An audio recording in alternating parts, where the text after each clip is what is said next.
Images of the havoc unleashed by Hurricane Ian in Florida.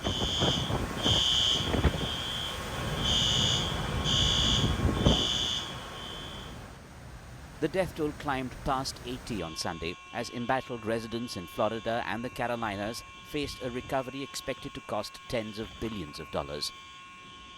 In the aftermath of the hurricane, thousands of newly homeless Floridians are struggling to restart their lives while rescuers scramble to find any remaining signs of life among the wreckage.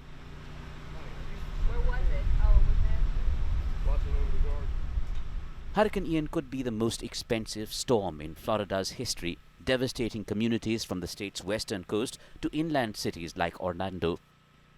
In Florida, hundreds of thousands of people are still sweltering without power. Rescuers have evacuated stunned survivors cut off by Hurricane Ian on Florida's largest barrier island.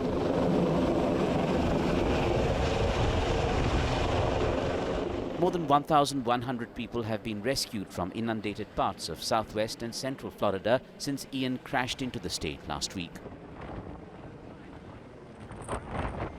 This is such a big storm, brought so much water that you're having basically what's been a 500-year flood event here in DeSoto County and in some of the neighboring counties. There's more urban search and rescue teams in Florida now than in any one place in American history since September 11th.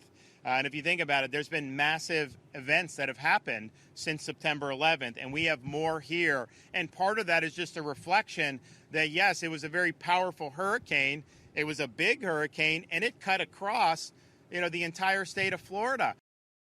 All eyes now are on the rebuilding process. A photographer who helped chronicle life on Florida's Sanibel Island, Chuck Larson, was rescued and is now in Orlando.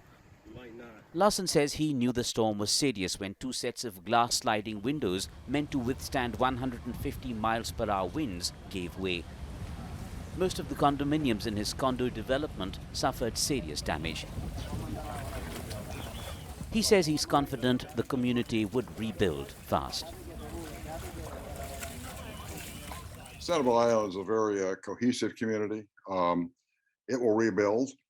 It won't happen immediately. I think it will probably happen faster than most people might think, but it will need a complete rebuild. Electric grid, water systems.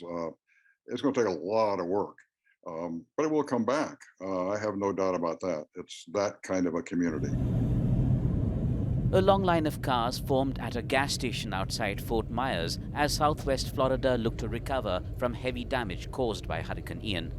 U.S. officials have vowed to release a massive amount of federal aid in response to the monster storm.